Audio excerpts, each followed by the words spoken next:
Tu es entendu? Oui.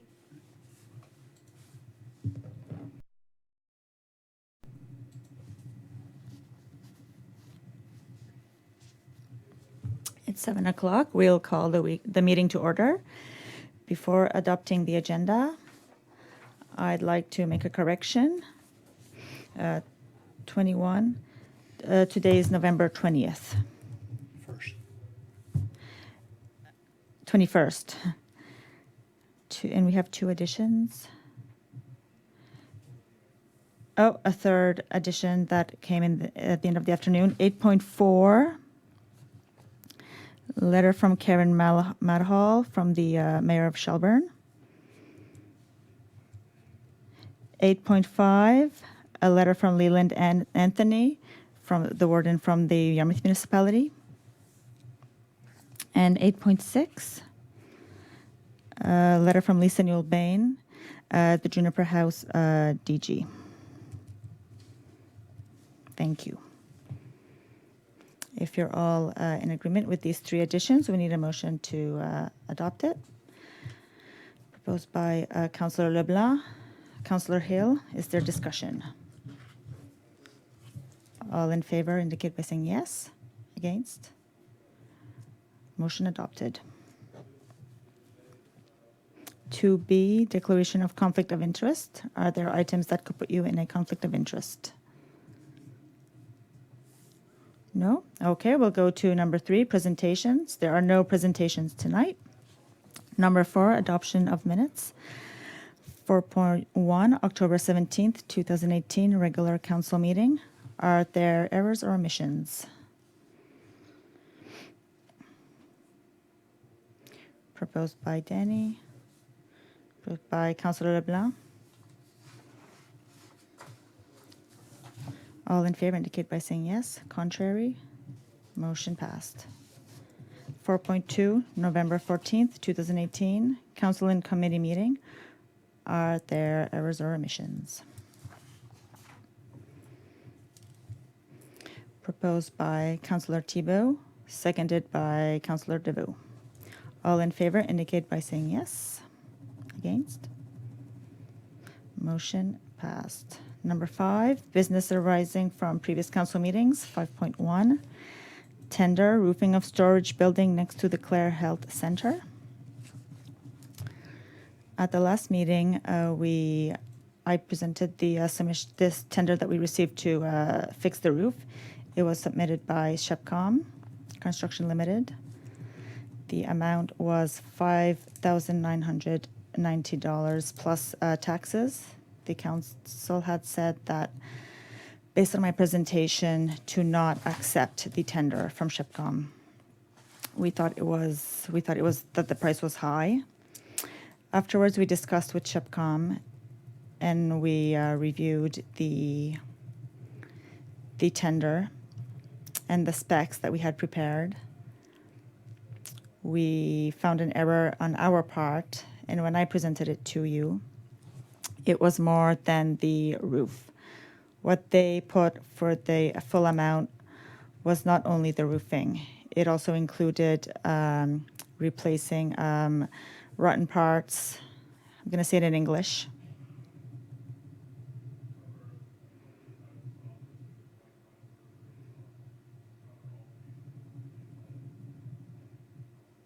So it's more than the tiles on the roof. It's to change everything, to prepare it for the siding for last year. So that goes into consideration. That went into consideration, and that what explains in part the price that they gave us. So me to be fair to Shepcom, I wanted to present the new information to the council so that we could take a decision based on all the information. So that being said, I ask how you want to proceed.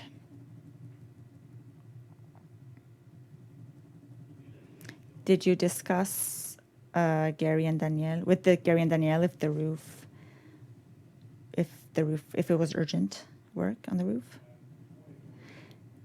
The roof is not leaking at the moment, but they're not surprised if it would start this winter.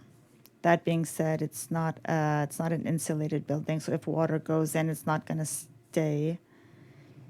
It's going to dry. But there's a possibility that it could leak this winter. There's no document that's stored inside the building, but it could damage the roof. Councillor Thibault? Yes, with the facial and the soft. Yeah, that price makes a lot more sense with everything else. That being said, I think that's a fair price. It makes a lot more sense than only the shingles. Anyone else that wants to express themselves? The time of year, does it make a difference? Like if they do it now, is it like if the shingles raise up this winter, or like could they do it for the winter, or? I haven't spoke to him about guarantee for the work. In the past, they did some repair work for us. They'd be ready to start right away after speaking with Mike. So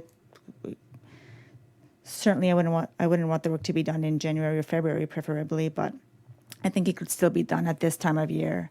But I'm far from being the expert in this, but that's what I think. Councillor Hill? And they submitted a good bid. I think we should go ahead and get the work done and accept their bid.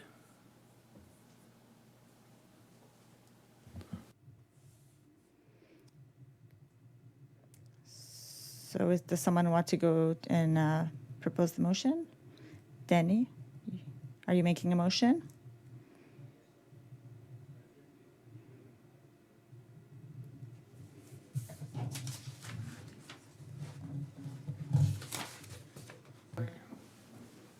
Okay. I move that the council for the municipality of District of Clare award the tender for the roofing of the storage building next to the Clare Health Center to Shepcom Construction in the amount of $5,797 plus HST, and that these funds be taken from the municipality's capital reserve. Okay. Someone seconded by Councillor Poitier. Is there more discussion on the motion? Ready for the question? All in favor indicate by saying yes. Contrary? Motion adopted.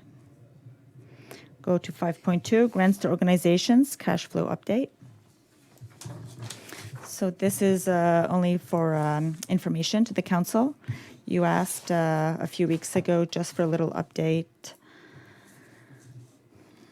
on the financing that we gave to different organizations this year in our grants organizations program budget. So if you remember, in the budget we had $40,000 approved as part of the budget for the nonprofit organizations as part of the program. We had approved grants for a total of $24,373. And as of today, we gave $19,583 from that $24,373. So it's not bad. And technically, from the letters that we received, they still have until the end of January to give us their bills that we can reimburse them. So it's going forward. Are there any questions, comments? If not, we'll go to number 6, Warden's activity report. My report will be long a little bit, so I'll go through it, but I'm ready to answer some questions. October 20th, I went to the community celebration to celebrate AF Terio's 80th anniversary. That was a really nice activity. The premier was there. It was really good. On October 24th, I went to a meeting of the St. Anne's Board of Directors. On October 29th, I assisted to a ceremony organized by Canada Post at the Metegan Fire Hall.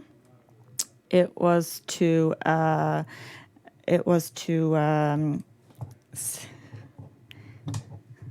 Canada posted some stamps of the first respondents. It was Canada posted some stamps and they framed it and they made it really good.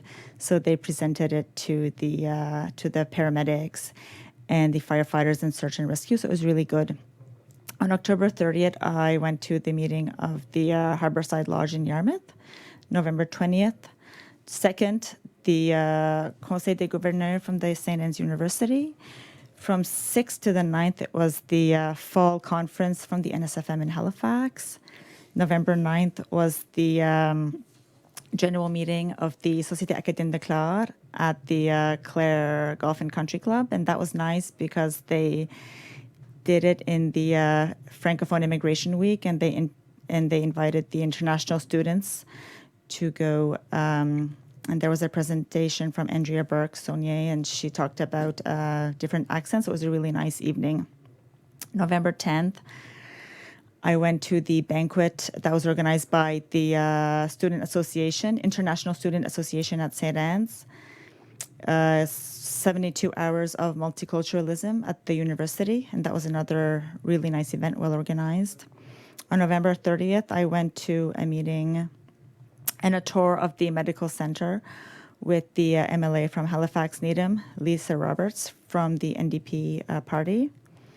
More or less, she just wanted to see the center, ask us questions, to see how we manage it, what we do to recruit doctors. She had heard through the medias that I don't want to say good work, but that we had success, and she just wanted to see how it worked. On November 13th, I went to a recognition dinner for Dr. Mazaral, organized by the doctors.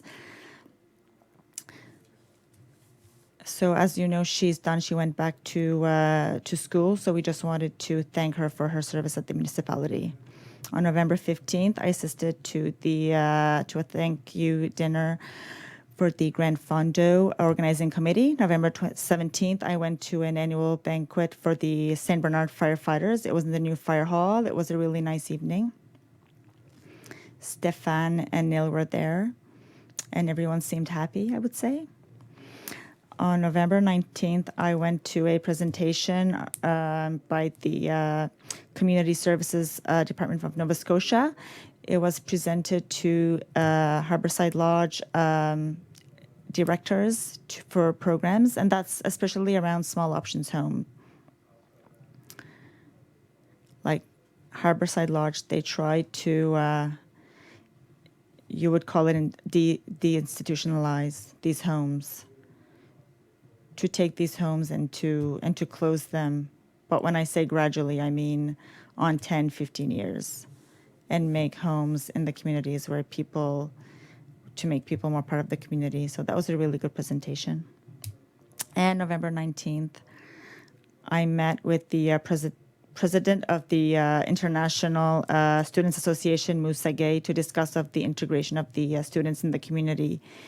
He's finishing his term, and he looks to be very organized. He was very interested.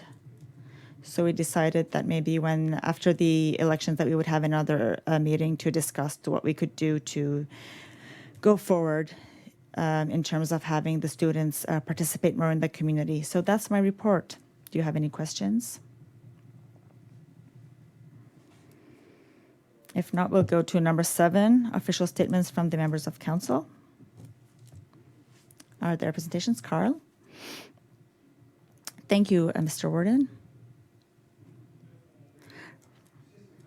From November 6th to 9th, I went to the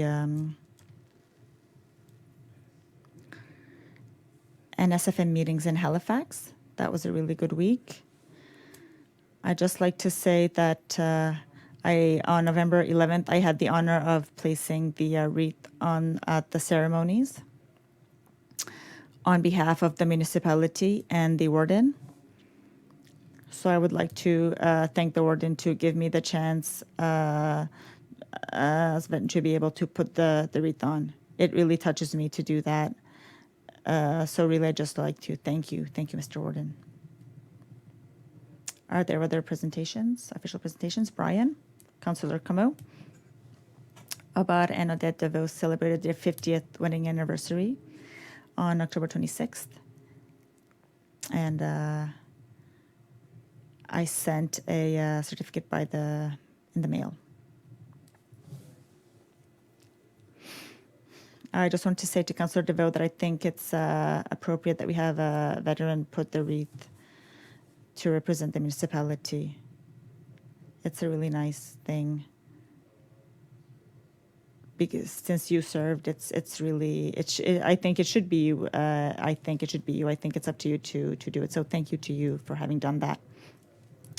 Next, we'll go to number 8, correspondence. Letter, Sergeant Daniel Goda, Detachment Commander, RCMP.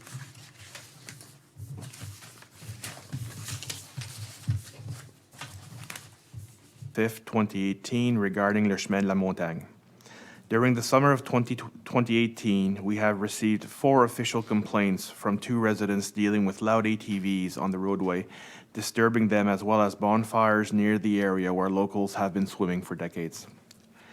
We have conducted immediate patrols in each situation, and on one occasion located several ATVs parked on the side of the road. They were spoken to regarding being respectful and mindful of residents in the area. Also, 2 of the residents have come to the Meteghan office to speak with me concerning the problem. The problem is identified as bonfires, which may cause a forest fire, and loud ATVs. As a result, I implemented a plan whereby members would conduct patrols in the area in view of identifying infractions and providing visibility. Despite our efforts, we still receive complaints from the same 2 individuals. I had a meeting with both individuals explaining that the police can only conduct so much enforcement and patrols, and that they themselves have to be involved in the problem-solving process. I further requested their suggestions on how the community and police can work together to try to resolve the issue. I never heard more from them. If you have any further questions, please contact me. Sergeant Daniel Goda, Detective Commander, Meteghan. Any comments or questions, Councillor Camo? What I don't understand from a letter,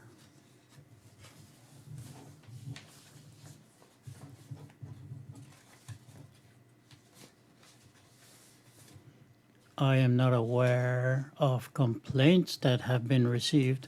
I don't know if they started to go in the area, but I don't think a lot of time passed since the request was submitted to us.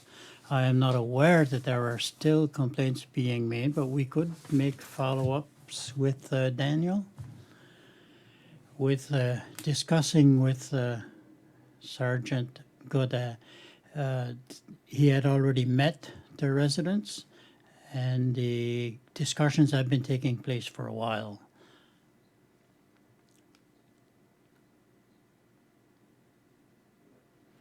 For the correspondence received by the municipality, is there any acknowledgement letters that were received or sent to the individuals after the complaint is received? Because the individuals who sent, where we have copies of the letters, they weren't aware if the municipality would deal with the letter or if there was a discussion. Is there a letter that is sent to the individuals?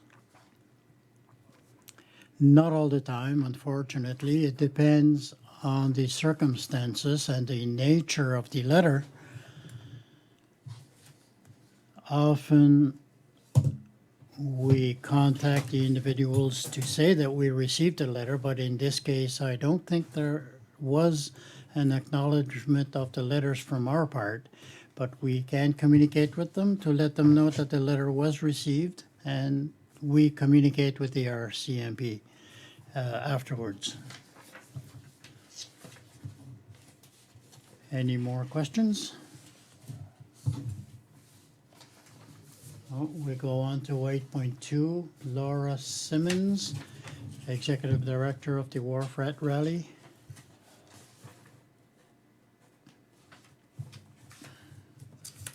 The letter was addressed to Larry Peach with a copy to the warden.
Any questions or comments? We will go on to 8.3, a letter from Glenda Dissette-Boudreau, President of the Madeleine LeBlanc Association. Mr. Warden and members of the Municipal Council, the Madeleine LeBlanc Association was founded in 1984 and has the goal of promoting the woman in our municipality. As you know, we have been working for 2 years on a grand project, the Inspiring Ladies of Baie Sainte Marie, a project that started in 2017 at the 150th anniversary of Canada. We had published 150 stories from 150 women, and this year we have added 100 women for a grand total of 250 women who made their mark in Baie Sainte Marie, and this for the 250th anniversary of our municipality. This project is very successful, and by request of several people, it was decided to make a publication of this. All these women have appeared in this work. So we noted that there is no building that wears the name of a lady in the municipality. We think it would be appropriate to name a building according to a woman of our municipality. So we have a proposition to make to name the building where the Société Acadienne de Clare, Le Courrier, and CIFA Radio and the Festival Acadien is where has be designated with a woman's name. Given that Elaine Timot worked in our community for over 40 years, including 13 years in the building itself, it would be a good point, since she made the promotions of these associations, to have the building wear her name. Being a municipality that works in French in the largest Acadian region of our province, the buildings wearing the names of Acadians is a tangible sign of our pride. And elsewhere in the province has recognized their role with the Lieutenant Governor Award for the community spirit. Hoping that you will respond to our request favorably, I remain yours truly, Glenda Dissette-Boudreau, President of the Association Madeleine LeBlanc. So essentially, at this time, the building, the building is called the Cultural Hub,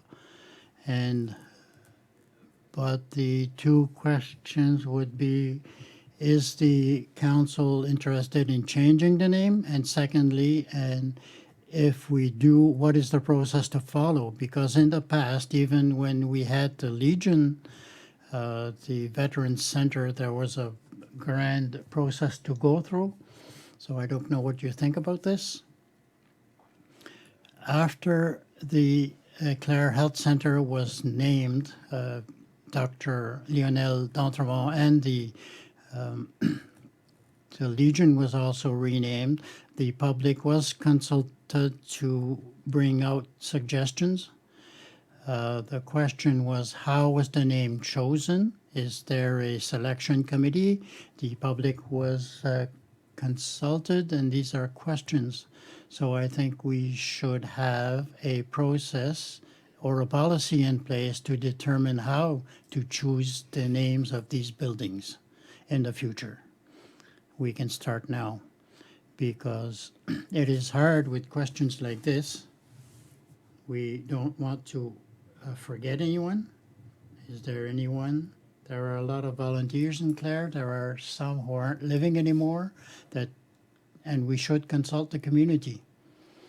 I think that we should have a policy, some type of criteria, and who will choose the name? Is it the council or a committee? I think we should answer to all those questions before we start accepting to determine if the name should change or be accepted. Does anybody else?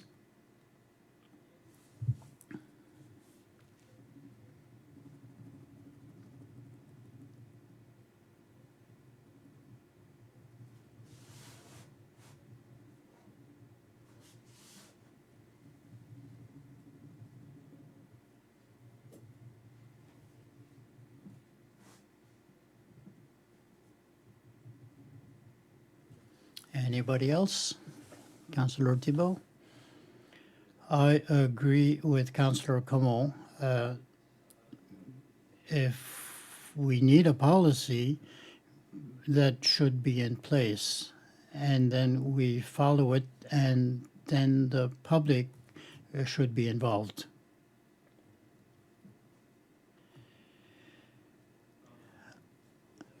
I think, like Danny, that the cultural hub was named in a way that we have all the businesses of Clare who could go into it, and I think it is very good. I don't think to rename the building is something we should do at this point. Anybody else? If I read the council, there is a consensus to establish a policy for when a situation like this arises.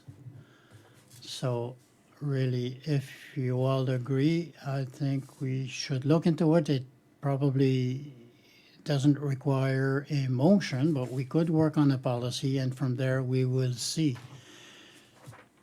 if we want to change the name or not after the policy is established and we see what the process is. Is that what we are saying?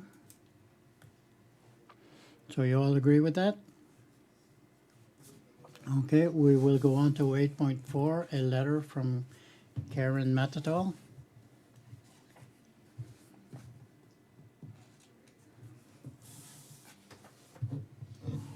Of volunteer firefighters from the town of Shelburne and Barrington presented to town council regarding a central dispatch system for fire stations across the province, excluding the HRM.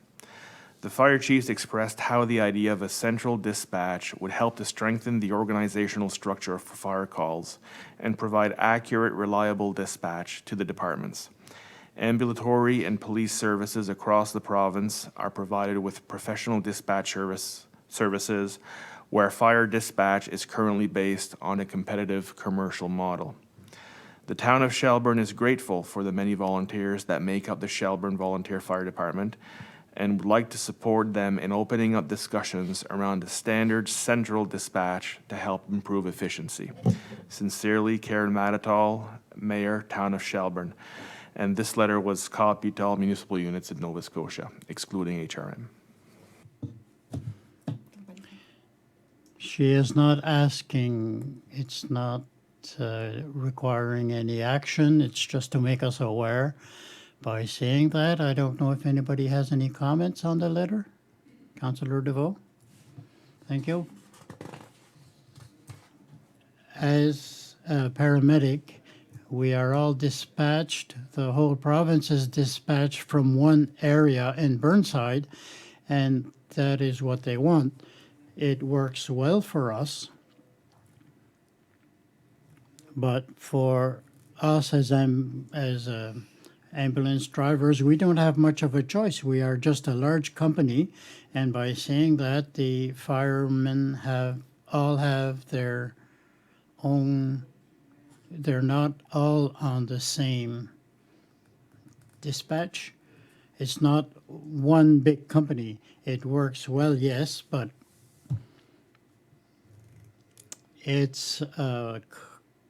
it would be a high cost. Thank you. Anybody else?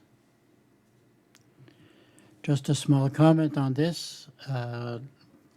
The fire industry of Nova Scotia is something that they are looking at presently to see if it is a possibility. It won't be done from one day to the next, but there will be a report with recommendations, but it is something that is being studied presently. Councillor DeVoe? Just another little word. The dispatch that dispatches the ambulances in the province. They can also dispatch any fire department. It can dispatch the police, anyone. So maybe by looking at the list, maybe it would be an idea to have everything at the same place. Maybe it would be a little bit less expensive that way, but I don't know. They'll have to look, but EMC, they dispatch the fire departments also, if we want them, so they can do both. Thank you. I think that's it. Next, we'll go to 8.5, letter from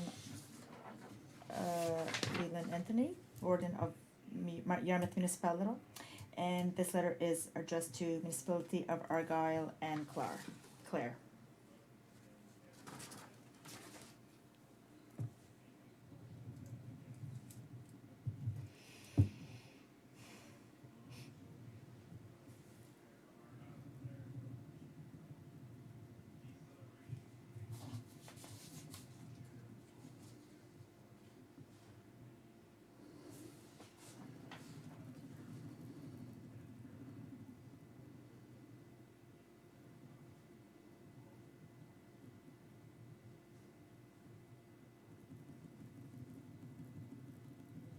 That's a nice letter. Certainly, it's encouraging to see that other municipalities are approaching us to be part of the event, so that's certainly positive. Are there someone who wants to express themselves? All right, we'll go to 8.6, letter from Lisa Newell-Bain, Juniper House. Thank you. Campaign, and is an annual campaign now being organized by the Transition House Association of Nova Scotia, of which Juniper House is a member. The purpose of the campaign is to commemorate the December 6, 1989 killing of 14 women in Montreal, as well as to raise awareness about the far-reaching effects of violence against women. The campaign is unique to Nova Scotia and runs from November 25th to December 10th and is part of an international recognition of the 16 days of activism against gender violence. During the campaign, purple ribbons are worn to raise awareness about organizations working with women who are abused and to raise awareness about violence against women. At Juniper House, we maintain a 15-bed shelter for women and their children leaving abusive relationships. We provide services 24 hours a day through the shelter, our crisis line, and outreach services to women in Yarmouth, Digby, and Shelburne counties.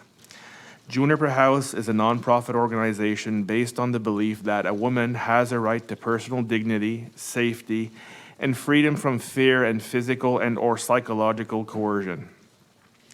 A woman has a right to information, to moral and personal freedom, and the right to exercise personal autonomy in making decisions, to make choices affecting her own life, and to accept responsibility for these decisions. Please help us raise awareness of violence against women so that it will not happen to one more woman.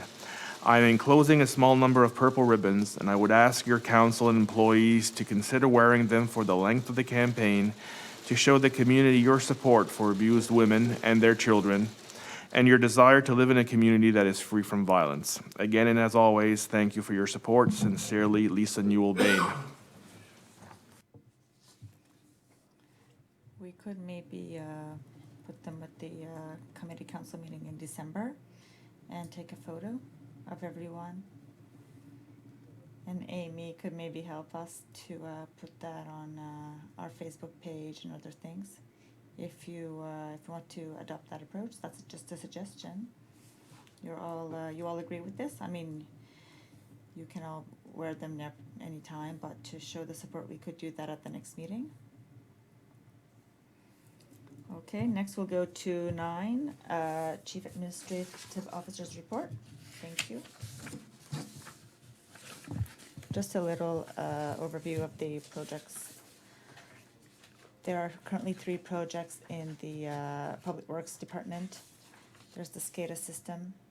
That's for the sewage water treatment plant. And that's going ahead, but there's still a few months before it'll be finished. For the 2 other projects, there's the water treatment on the extension on John Tippler Road in Meteghan, and there's a project on Meteghan, water sewage treatment in Meteghan. Those 2 projects are finished. There's only a few bills to come in. So really, that the last bill came in yesterday. So we're finishing the last documents that we have left to submit, and essentially those two files will be finished, closed. So that's good because we're cash flowing a lot on these two projects. So now that these bills are coming in, we can submit some requests to get reimbursed, which is a good thing. So for Clare 250, we're still waiting on the contractor to move the stage at the Rendezvous de la Baie.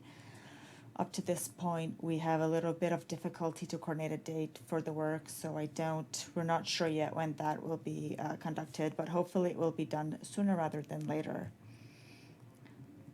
There will be an unveiling of the new Wall of Fame on November 26th at the Entrepreneurship Center at Université Sainte-Anne. This is an event that was organized in collaboration with the Clare 250 Committee and the Clare Chamber of Commerce.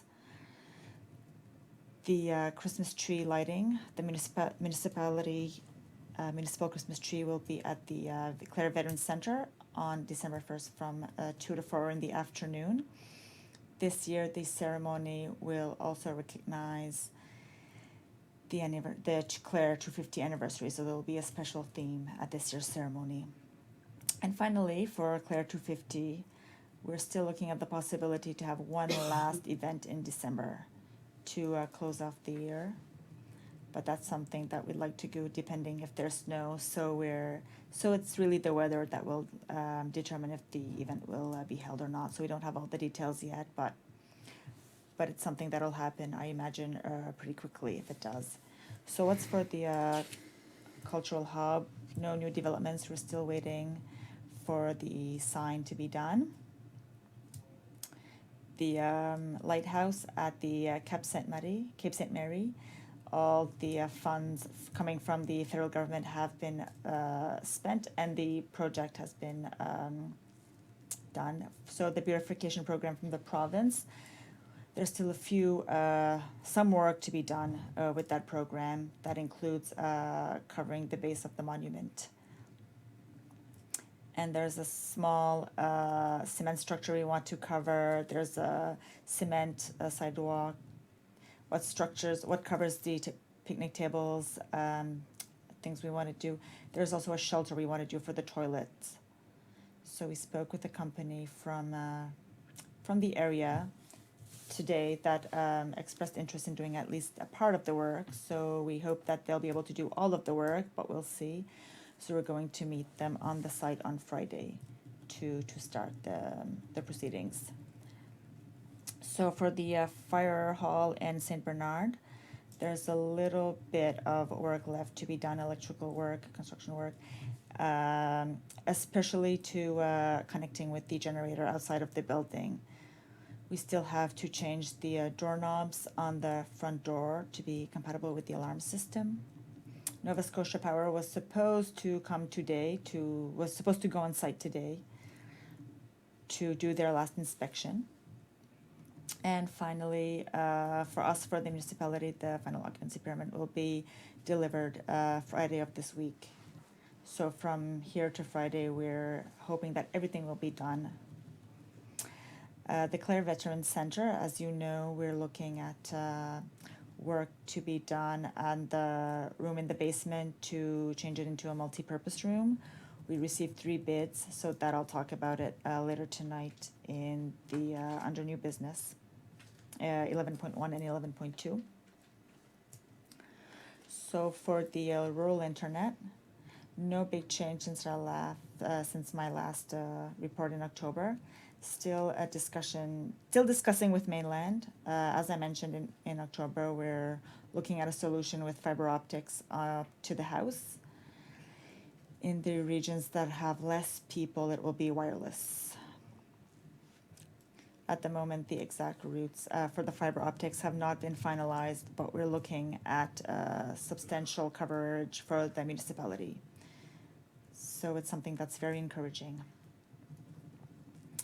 for the Congrès Mondial Acadien, the Acadian World Acadian Congress 2024. A communique was prepared and issued by the CJLS Vanguard. We received.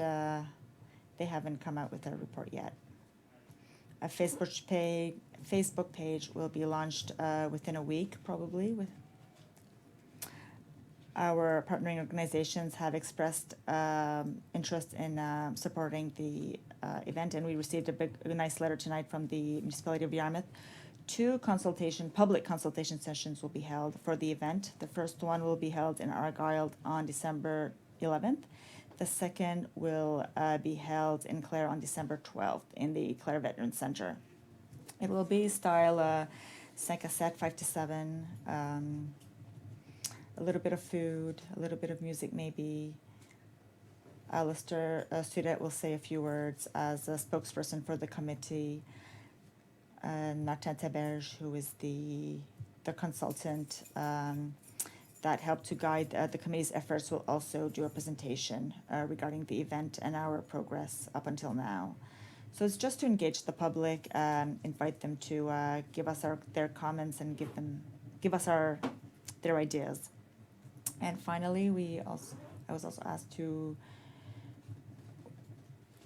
we asked for support letters from different organizations to support our request.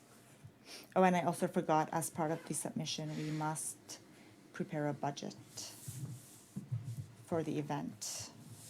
So Martin Teberge and Alain Muse, the administrative officer for the Argyll, and Chris Broughton and myself, we formed a subcommittee to prepare the budget.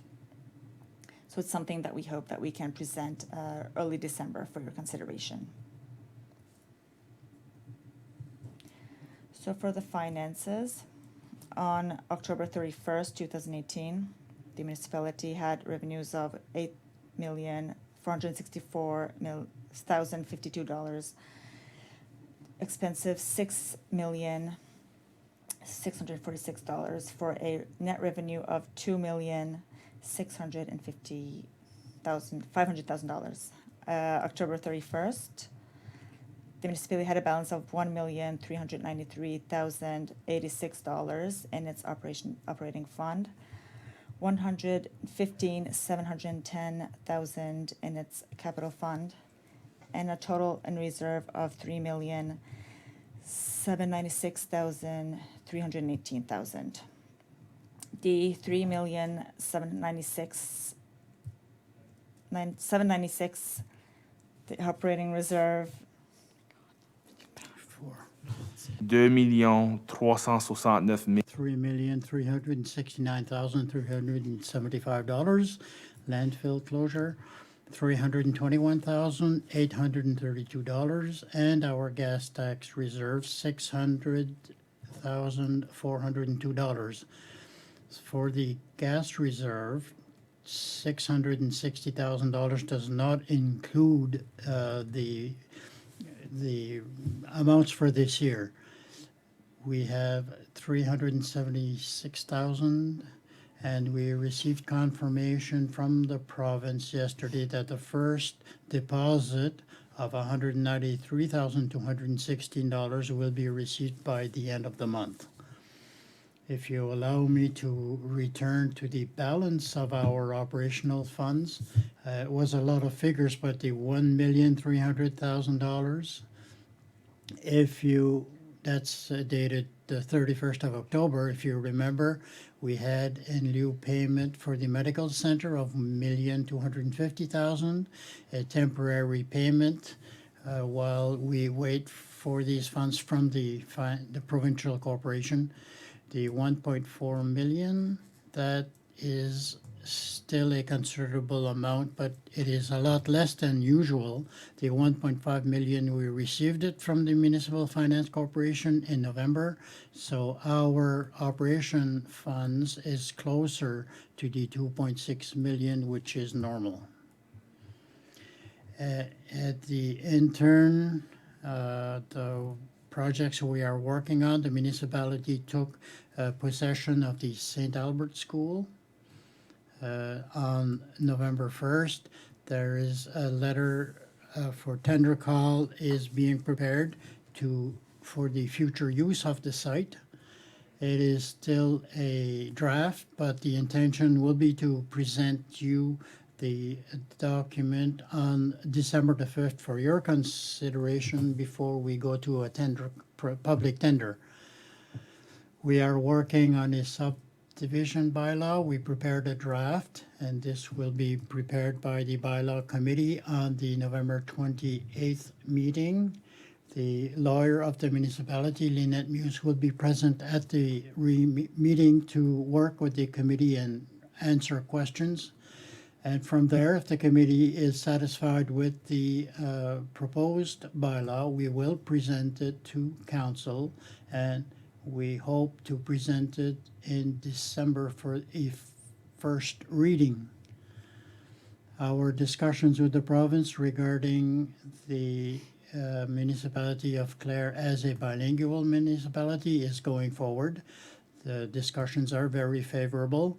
Following a request from Mark Bannerman and also from the Department of Municipal Affairs, the municipality presented a breakdown of the conditions that we met to offer the services, municipal services in both official languages.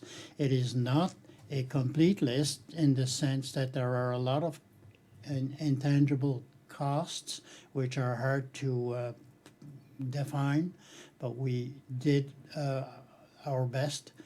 Mark Bannerman was really happy with the chance of having the list, and he looked very optimistic, and there is an opening on the part of the province to recognize the work that we do as a municipality to offer our services in both official languages and to help us with the tools that are necessary to continue to deliver these services.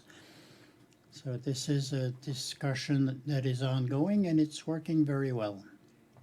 And finally, a few meetings where I attended since October 17th.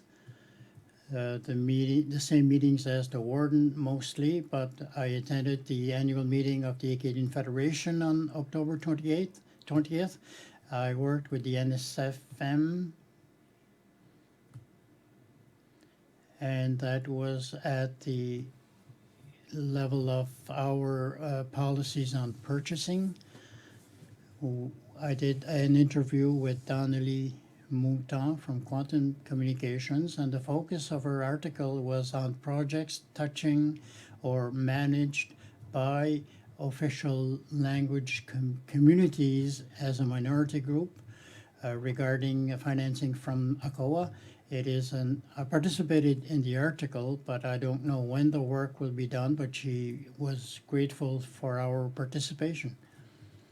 And from there, the other meetings, as I said, was already mentioned by the warden, but for your information, for the fall conference of the UNSM, we participated in a workshop with the CDNE, the Acadian Economic Development, on Acadian development. And for us, it was an evening that presented some projects that might come out shortly. So that is my report. Any questions? Councillor Hill?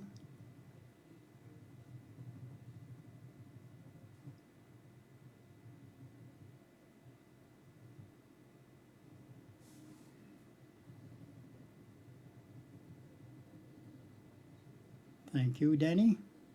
Councillor DeVoe, thank you. You mentioned the St. Albert School. Do we have any news of the Sonyville School? Up until now, all I know is that the Sonyville School is still with the CSAP. It is part of the process that they are looking at to place a new school in the municipality.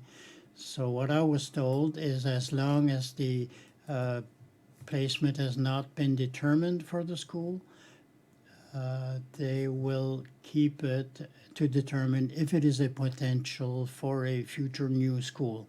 Until that decision is made, nothing will change. Anybody else?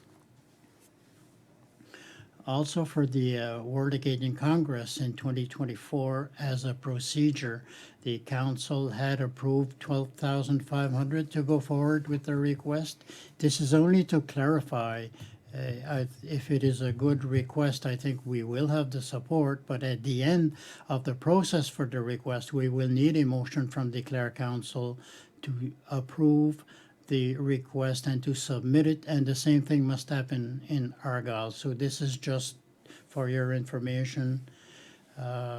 We will see what the budget is and what the request involves. So we will also consult the public to see what the support of the community is. And maybe the community would not want it, but I don't think it's the case. But this is just to inform you, to let you know that there will be another process for the council to proceed with the process. We will go on to 10. 10.1, the construction building permits. October of 2017, there were 17 permits issued for a value of construction of $1,084,000. In October of 2018, there was 26 permits issued for a value of construction of just over $2 million. And for the year to date, last year compared to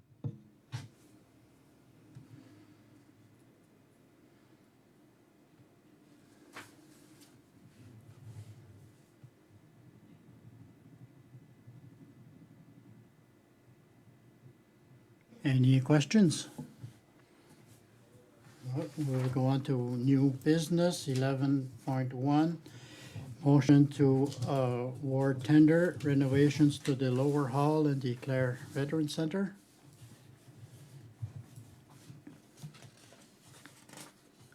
We came out with a request for tender for the renovations to the hall, for the basement of the Veteran Center, to transfer the hall into multifunctional center.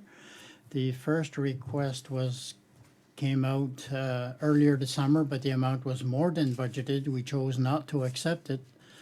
From there, we invited some new tenders, and we received 3 companies from the area who submitted. And this time, the 3 were within the amounts budgeted. And looking at the request, the recommendation was to go with Kevin Como Construction for $29,545 plus HST. Does anybody wish to make the motion? Councillor Thibault?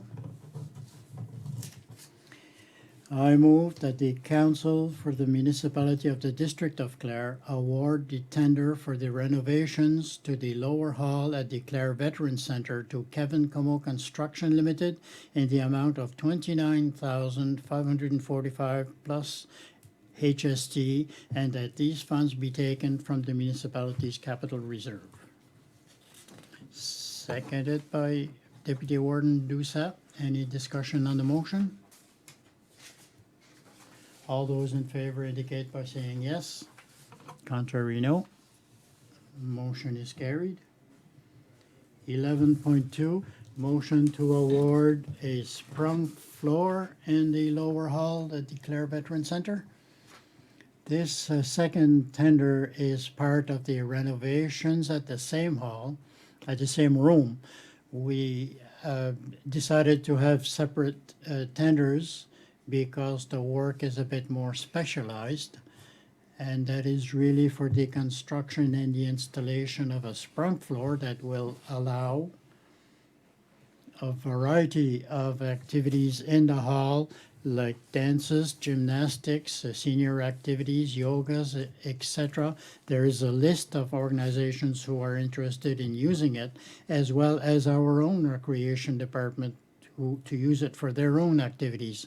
So that being said, we also, the tender call that we received three tenders, submissions.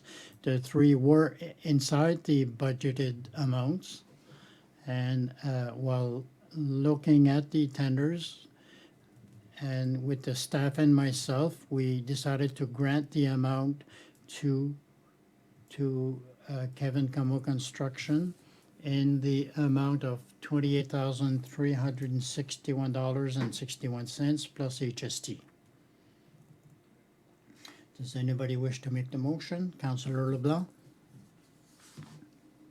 I move that the Council of the Municipality of the District of Clare award the tender for the sprung floor and the lower hall at the Clare Veterans Center to Kevin Camo Construction Limited in the amount of $28,361.61 plus HST, and that these funds be taken from the municipality's capital reserve. Seconded by Councillor Potier. Any discussion on the motion? All those in favor indicate by saying yes. Contrary, no. Motion is carried. 11.3, motion to write a letter regarding the offshore drilling. At our last meeting, we discussed, as you know, there were several organizations that have concerns with offshore oil drilling, and they approached a lot of municipalities to try to have support in terms of some people want to oppose it and others have concerns. And I know that in our municipalities, the MFU, I think too much of the municipalities here, the Maritime Fishermen's Union local want the municipality to show support. And it is the town of Lunenburg, essentially, they took the approach to ask for a public inquiry, which would not necessarily say that they are for or against, but that they have concerns and they would like to see what the impact of the offshore drilling would have on the fishing. And knowing that the fishing is our most important industry, we talked at the meeting about sending a letter to support the idea of a public inquiry. So, does anybody wish to make the motion?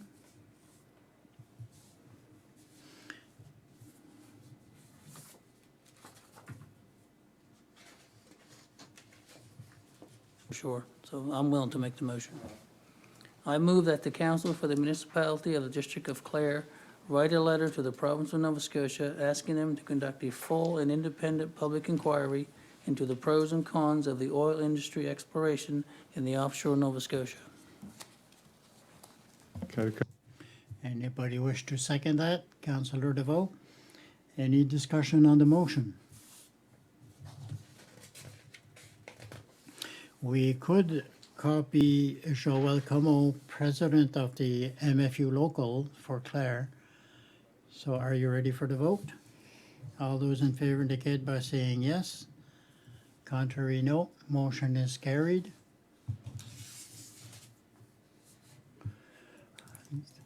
Next, we'll go to 11.4, motion to write a letter to NSTIR regarding the road safety concerns on Highway 1 in Sonyville.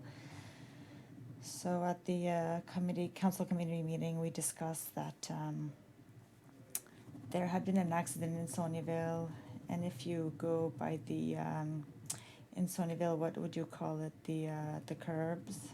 Say it in English. I don't know what the words in French, but the curbs are really close to the road, and so the big trucks, they back right on the curb, and then the truck's in the way, and when you leave the drugstore or the camper shop or whatever, it's hard to see. So I had received a call, and I know it's something that I spoke about it with the RCMP. They've received some calls as well with concerns. So they also said that they in principle, they support the idea of sending a letter that asks that they look at the security of this situation.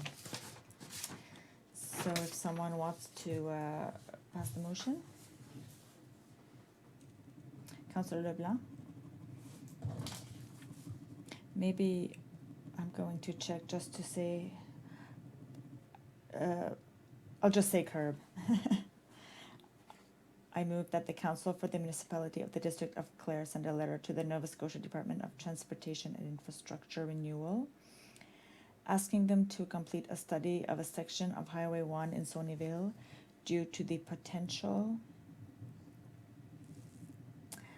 road safety concerns stemming from the proximity of the parking curbs of certain commercial establishments to the main road. Someone who wants to second? Is there any discussion? I think more or less the letter is because we receive concerns from the public and we just want to make sure that they are addressed, and it's NSTIR to do this study. So that's just more or less to make sure that the public knows that we realize that it is a concern. Are you ready for the vote? All in favor indicate by saying yes. Against? Motion carried. 11.5, motion to approve funding request from the Maritime Fishers Union. Do you want to talk about this one? We received a request from grants organizations from the Union des Pêcheurs des Maritimes, Local 9, and it goes hand in hand with the letter that they asked us to write for the offshore drilling in Nova Scotia. It's really just for to have help to pay the cost of the signs for that needing more study or more exploration in this sector, to try to create engagement, awareness, if you want, in the municipality, to attract attention to the fact that there is a need for such a study to look at all this industry. So it's just a request for $200 that they're asking us to help to cover the cost of the signs. All right, Councillor Potier. I move that the Council for the Municipality of the District of Clare award a grant in the amount of $200 to l'Union des Pêcheurs des Maritimes, Local 9, to assist with the purchase of signs. Someone who wants to second it? Seconded by Councillor Hill. Is there discussion on the motion? All in favor indicate by saying yes. Contrary?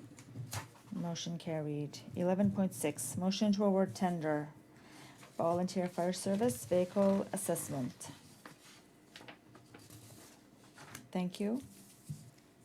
So the Clare municipality in its operational budget of this year had allocated an amount of $15,000 to do an exercise that initially included two phases. So one was the assessment of the fire trucks, and when we count them, we have 28 tankers, pumpers, rescue trucks. And inside this same exercise, we wanted to do an operational review of all the firefighters' service in the municipality. So we put out a tender. We received one tender that was earlier this year from a company in Ontario, and that was the only company that submitted a tender. And the amount that they gave us was about $47,000 versus what we had budgeted, that was $15,000. So there was a big discrepancy there. And the council at the time judged that we should not accept that tender. So from there, we went ahead with a second tender. This time, we just focused on the evaluation of the vehicle, the assessment of the vehicles. So for the for the planning, we know that some trucks need to be replaced. So for us, it's only that document from a third party that allows us to, or that will allow us to plan when to replace these trucks, maybe what the priority is, what needs to be replaced first, what are the minimum standards for these trucks, different ways of financing the purchase of these trucks. So this was our priority. So as I said earlier, we put out a second tender that concentrated only on this. And so again, we received only one company that sent a bid. It was also a company from Ontario, Emergency Management and Training. The amount that they submitted was $21,220. So that's still above what we had budgeted. That being said, on the finance side, it's a lot closer than the first bid that we received. Certainly, we can find the money within our budget if the council wants to accept this. On a planning level, it's something that it will answer our questions. It will give us the information that we need to plan for the next 5 years. We already invited companies to send their bids twice. I'm not sure we'll get different results the third time. So speaking with the Department of Finance and with the Director of Finance here, the recommendation from the staff and from myself is that we accept this tender from Emergency Management and Training for $21,220 to complete this evaluation. The deadline suggested by the company meant that they would give us the final document by February 19th, 2019. So they would be able to start immediately, and it would be conducted very quickly. And I would be the contact person with the company. But it will be consultations with each firefighter department in the municipality. So what does the council have to say?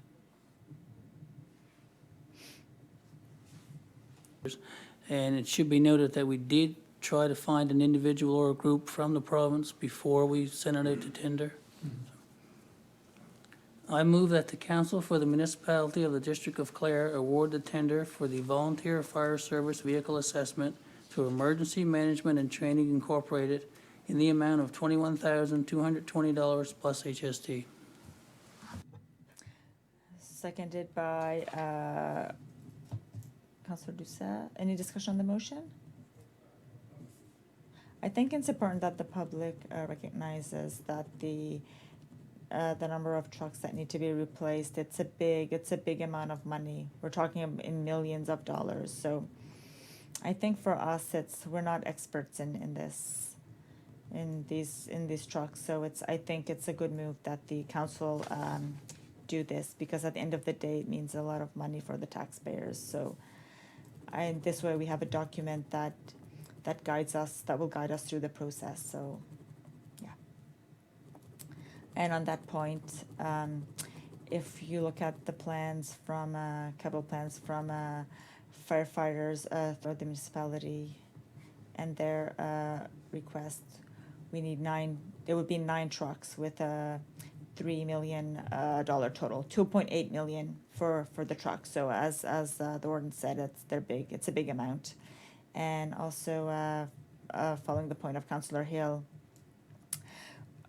for the tender request, we put it on our website and on the provincial site of Nova Scotia Procurement website. We spoke to the Nova Scotia Fire Marshal's office. He gave us a list of companies in Nova Scotia and in Ontario. So on top of putting on our website, we actually contacted every company to make sure that they had seen the tender, to make sure and to invite them to send their tender. So we went even above what was asked by the Provincial Act. Any discussion on the motion? All those in favor indicate by saying yes. Contrary? Motion carried. We'll go to 12, in-camera session. There's only one item. 12.1, tax sale by tender, Southwest Eco Energy Limited. So for all those that are listening, I would like to say good night. And we need a motion to go into the in-cameras. Motion passed by Deputy Warden Dusa. Motion adopted.